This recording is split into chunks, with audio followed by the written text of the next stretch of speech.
"We don't need you anymore," my parents said. So I gave them what they deserved. Before I tell you my whole story, let me know in the comments what part of the world you're listening to me from. My name is Sarah Johnson. I'm 35 years old, and I've been a registered nurse at Portland General Hospital for the past 12 years. If you had told me 3 months ago that I'd be sitting in my own apartment, finally living my own life, I would have laughed.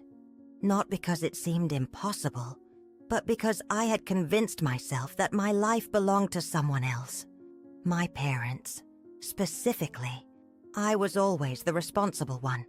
While my brother Michael was busy building his tech startup in Silicon Valley, and my sister Jessica was pursuing her acting dreams in Los Angeles, I stayed.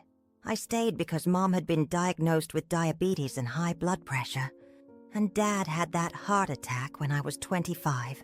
Someone needed to be there, right? Someone needed to make sure they took their medications, drove them to appointments, managed their insurance claims. That someone was always me. It started small, the way these things always do. I'd stop by after my shifts to check on them. Then I was staying for dinner because Mom seemed lonely. Then I was spending weekends there because Dad needed help with the yard work. The doctor said was too strenuous for his heart. Before I knew it, I had given up my lease on my cute studio apartment downtown and moved back into my childhood bedroom. Just temporarily, I told myself, until they get back on their feet. That was 10 years ago. 10 years of waking up to Mom calling my name at 6 in the morning because she couldn't find her reading glasses that were sitting right on her nightstand. 10 years of rushing home between double shifts because Dad had fallen asleep watching TV with the volume so loud, the neighbors complained. 10 years of canceled dates, missed opportunities, and watching my savings account drain as I paid for their prescription medications, home improvements, and unexpected medical bills their Medicare didn't cover. I should have seen it coming last Christmas when Michael visited. "When are you finally going to get your own life together?" he asked over the prime rib dinner I had cooked and paid for. Mom and Dad exchanged a look I should have paid attention to. The changes started in February. I came home from my shift to find both my parents at the kitchen table with official-looking papers spread out in front of them. Mom was signing something with unusual care. "What's all this?" I asked. "Oh, just some paperwork," Dad said carefully. "Nothing you need to worry about." I should have pressed, but instead I trusted them and started dinner. The next few weeks were filled with whispered phone calls and mysterious appointments. Just routine checkups, they assured me when I offered to drive them. They had suddenly become very independent, taking Ubers to places they hadn't been willing to go without me for years. Mom's arthritis, which had been so severe she couldn't open jar lids just months before, seemed to have miraculously improved. Dad's energy levels were higher than they had been since before his heart attack. Then Michael came to visit, alone this time. He spent 3 days in hushed conversations with our parents. When I asked what was going on, he wouldn't meet my eyes. "Nothing's going on, Sarah. Maybe you're just not used to them being independent again." But I knew when he was lying. The night before he left, I heard them talking after they thought I had gone to bed. "The realtor says we could get $800,000, Dad was saying. "That's more than enough for the condo," Mom replied.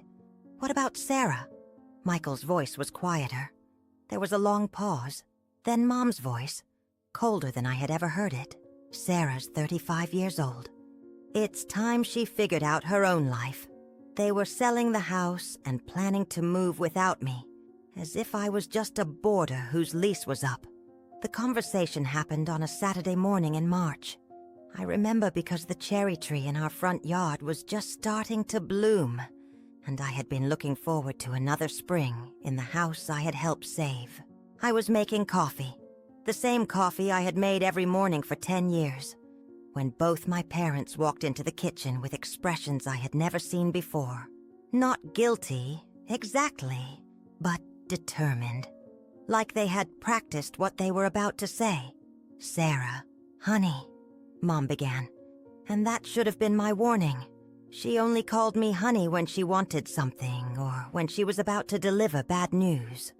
Your father and I need to talk to you about something important. I set down the coffee mugs I had been getting ready. 3 mugs, because I always made coffee for all of us. I had bought those mugs myself, along with the coffee maker and the fancy organic coffee beans Mom preferred. We've been doing a lot of thinking, Dad said, settling into his chair at the kitchen table. The chair where I had fed him breakfast every morning for months after his heart attack, where I had helped him sort his medications, where I had listened to him worry about medical bills until I started paying them myself. We're feeling so much better these days, Mom continued. Stronger, more independent, and we've realized that we've been leaning on you too much.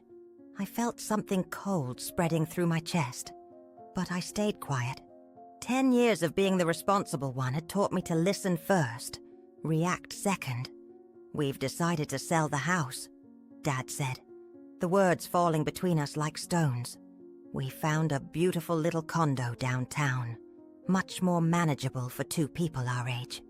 A condo? I heard my own voice, but it sounded far away. What about? Here's the thing, sweetheart, Mom said.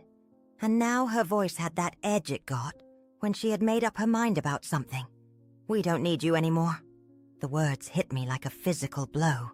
I gripped the edge of the counter to steady myself. What do you mean? I whispered. I mean exactly what I said, she replied, and there was something almost cruel in how matter-of-fact she sounded. We don't need you anymore. You've done your duty as a daughter, but we're perfectly capable of taking care of ourselves now. It's time for you to get your own life. I stared at them, these 2 people I had sacrificed everything for, and saw strangers. So you're just dismissing me? I asked. Like I'm hired help? Don't be dramatic, Sarah, Dad said, and I could hear the irritation creeping into his voice. We're not dismissing you. We're giving you freedom. Freedom. I laughed, but there was no humor in it. I'm 35 years old. I've been living in my childhood bedroom for 10 years because you needed me. I turned down job opportunities, relationships, my entire life because you couldn't manage without me. And now that you can, you're throwing me out. The realtor wants to start showing the house next week, Dad said, as if I hadn't spoken. The closing is scheduled for the end of April. That gives you about 6 weeks to find your own place. 6 weeks to rebuild a life I had dismantled piece by piece to serve theirs.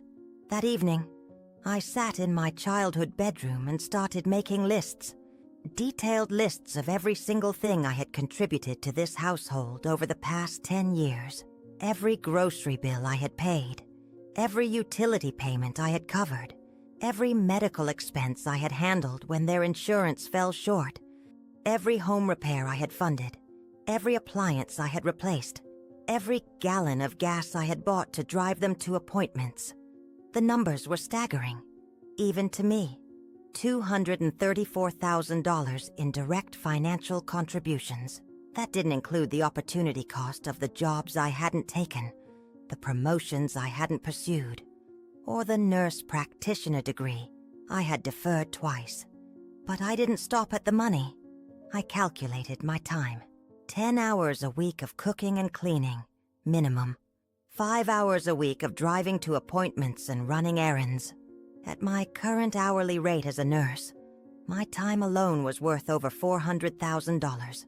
By 3 in the morning, I had a comprehensive invoice, $634,000 for 10 years of live-in care services, household management, and financial support. I formatted it professionally, the way I had learned to write nursing reports, with clear categories and supporting documentation. But the invoice was just the beginning. I spent the next 2 weeks quietly gathering every document related to the house, every record of my contributions to the household, every piece of evidence that showed how intertwined my life had become with theirs. During those 2 weeks, My parents acted like nothing had changed. They still expected me to cook dinner, still asked me to pick up their prescriptions, still assumed I would handle the small household crises that came up. It was as if they believed they could have both things, my continued service and my eventual dismissal. I played along. I was learning something about myself that I had never known before. I was much stronger than I had realized, and much smarter about strategy than I had given myself credit for. On a Thursday evening, exactly 2 weeks after their announcement, I found an apartment, a beautiful one-bedroom unit in the Pearl District, close to the hospital, with floor-to-ceiling windows and a view of the city. It was expensive, but I had been living on almost nothing for 10 years. My savings, despite all the money I had spent on my parents, were substantial. I put down the deposit and first month's rent that very evening. The next morning, while my parents were at their weekly breakfast with their senior center friends, I left an envelope on the kitchen table. Inside was my invoice, professionally printed and bound, along with a letter explaining that I would be moving out on Sunday and transitioning from daughter to independent contractor. If you find you need care services in the future, I had written, I am available for hire at my standard nursing rates of $85 per hour, with a 4-hour minimum per visit. The movers came on Sunday morning at 8 a.m. sharp. I had been packed for days, my entire adult life fitting into boxes that were surprisingly few in number. 10 years in this house, and I was leaving with less than I had arrived with. My parents stood in the doorway of the living room, watching the movers carry out my belongings, with expressions I couldn't quite read. "Sarah, this is insane," Mom said, as 2 men carried out my dresser. "You can't seriously expect us to pay you for being part of this family." "I don't expect you to pay me for being part of this family," I replied. "I expect you to pay me for the professional care services I provided while you treated me like hired help." "We never treated you like hired help," Dad protested. I stopped and looked at him. Really looked at him. "Dad," I said quietly, 3 weeks ago you told me you don't need me anymore and gave me 6 weeks to find somewhere else to live.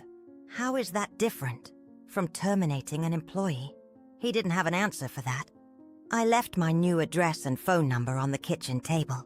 I told them, "My offer for future care services stands $75 an hour with advance booking and prepayment." "You're really going to do this?" Mom asked. "You're really going to abandon us?" The irony was breathtaking. "I'm not abandoning you," I said. "I'm giving you exactly what you asked for. Independence. You said you don't need me anymore. Remember?" As I drove away, I heard Mom call out from the doorway, "What happens if we need you?" I rolled down the window and looked back at her. "Then you call and book an appointment," I said, "just like any other client."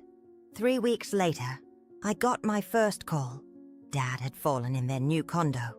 Nothing serious, just a tumble in the bathroom that left him shaken and bruised. But he was scared, and Mom was panicked, and suddenly their independence didn't feel as liberating as they had expected. "Can you come over?" Mom asked, her voice smaller than I had heard it in years. "Of course," I said. "My hourly rate is $75 with a 4-hour minimum. Will you be paying by check or credit card?" There was a long silence. "Sarah, please," she whispered. "We're family." "Yes," I agreed. "We are family. And if you want me to come over as your daughter, to be part of your life because you value me and want me there, then we need to have a very different conversation. But if you want me to provide care services because you need help, then I'm happy to do that as a professional." "How much is 4 hours?" she finally asked. $300, I said gently, payable in advance. She hung up. But 20 minutes later, my phone buzzed with a Venmo payment notification. $300 from Patricia Johnson, with the memo, "Thank you." When I arrived at their condo, Dad was sitting in his recliner with an ice pack on his ribs, looking older and more fragile than I remembered. I examined Dad with the same professional competence I brought to my hospital patients. Nothing was broken, but he was shaken up. Over the next few months, I built a life I had forgotten was possible. I rented a bike and rode through Portland's beautiful neighborhoods on my days off. I joined a book club and made friends who knew me as Sarah, the nurse practitioner student. Not Sarah, the dutiful daughter. I enrolled in online classes to finish my advanced degree. I even started dating again, something I hadn't done since my 20s. My parents called occasionally, always for small crises that they couldn't handle alone. I always responded professionally, providing the care they needed and billing them appropriately. They paid, though I could tell it hurt them every time. Then, 6 months after I moved out, something shifted. I was at my apartment, grading papers for a pathophysiology class I was taking, when my phone rang. It was Mom, but this time her voice was different. Sarah," she said, and I could hear that she was crying. "Can we talk? Not as a professional, as your parents. We have something we need to say to you." For the first time in months, I went to see them without my invoice book. They were waiting for me in their living room, sitting close together on the couch like they were facing something difficult. On the coffee table was a check, written out to me, for $634,000. "We sold some investments," Dad said quietly. "We want to pay you back for everything you gave us." I stared at the check, then at them. "This isn't about the money," I said. "We know," Mom whispered. "We know it's not about the money. It's about the fact that we threw away the most precious thing we had, our relationship with you, because we were too proud and too scared to admit how much we needed you. Not needed your services," Dad added quickly. "Needed you, our daughter, in our lives. I don't want you to take care of us anymore," Mom said. "I want us to take care of each other, like a family should." "We were wrong," Dad said. "We treated you like you were disposable when you were the most important thing in our lives." I looked at the check again. It represented more than money.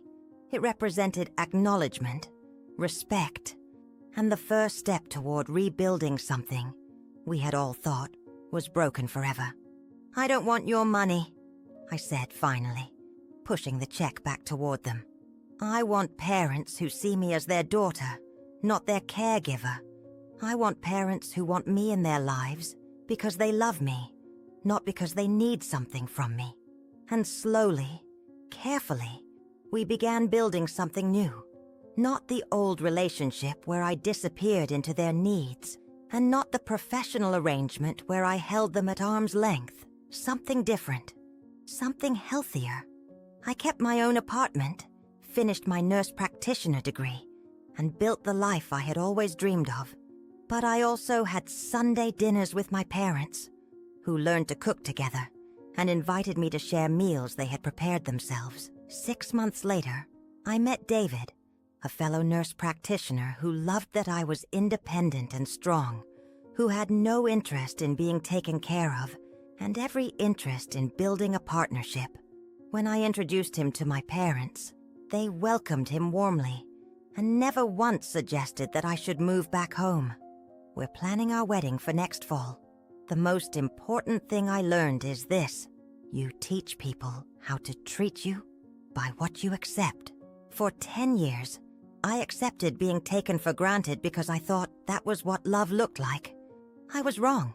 Real love looks like mutual respect, appreciation, and choice. It looks like being wanted, not just needed. If you're reading this and you recognize yourself in my story, if you're the one who always gives, always sacrifices, always puts everyone else first, please hear me. You are not responsible for other people's happiness at the expense of your own.